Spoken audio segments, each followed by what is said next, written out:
Moi, je n'ai rien contre les Blancs. Mais les Blancs sont contre moi. Les Blancs sont contre mes ancêtres. Les Blancs sont contre mon peuple. Qu'est-ce qu'ils ont fait? Nous avons accueilli les Blancs. Nous les avons reçus. En retour, ils nous ont rendus esclaves. Ils nous ont traités amèrement. Et ils nous ont avilis. Ils ont effacé notre culture. Ils ont effacé notre histoire. Ils ont insulté notre culture. Ils nous ont relégués comme des animaux. Ils nous ont traités comme des meubles. Dans le code noir de Colbert, ils nous ont dit que le noir était comme un meuble. Ils nous ont traités, ridiculisés. Nous avons travaillé pour eux. Nos ancêtres sont morts. Le sang a coulé. Ce sang au travers duquel ils se sont enrichis. Ils ont construit des grandes industries. Ils ont construit des grandes cités, des grandes villes. Ce sont nos ancêtres qui construisaient, qui ont inventé. Mais dans tout cela, ils ont tout pris.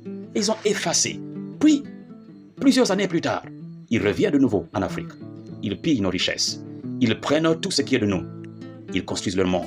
Nous devenons de plus en plus esclaves, de plus en plus pauvres. Ils deviennent de plus en plus épanouis, de plus en plus riches. Et ils puisent. Et ils le puisent encore. Et ils le font de nos leaders, des valets. Ils font de nos leaders des sous-préfets pour travailler pour eux. Ils mettent derrière chaque revendicateur des mateurs qui matent le peuple africain. Et quand on essaie de se lever, de s'émanciper et de dire que nous sommes souverains, ils tuent les nôtres. Alors là, je crois que même si nous voulons être amis, mais jamais le blanc ne veut être l'ami de l'Africain. Je voulais dire ici que je n'ai pas de problème contre le blanc, mais le système que les uns ont mis sur notre peuple, le peuple africain, là, je dis à chacun de nous, il y a un temps pour tout. Il y a un temps où on se laisse avoir, mais il y a un temps où on revendique notre souveraineté. Et je voulais dire à tous les jeunes Africains, les jeunes gens, les jeunes filles, nos gouvernements, notre armée, réveillez-vous afin de pouvoir récupérer notre souveraineté. La souveraineté africaine, parce que nous ne sommes pas des meubles, nous ne sommes pas des bêtes, nous sommes des êtres humains créés à l'image de Dieu.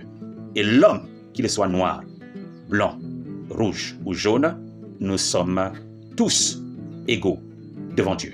Et nous avons les mêmes droits. C'est maintenant le temps que toi, tu te lèves afin de récupérer ton héritage. Vive la souveraineté africaine. Je dis maintenant, vive l'Afrique. Que le Dieu souverain qui t'a créé, qui a créé les nations, alors nous soutienne.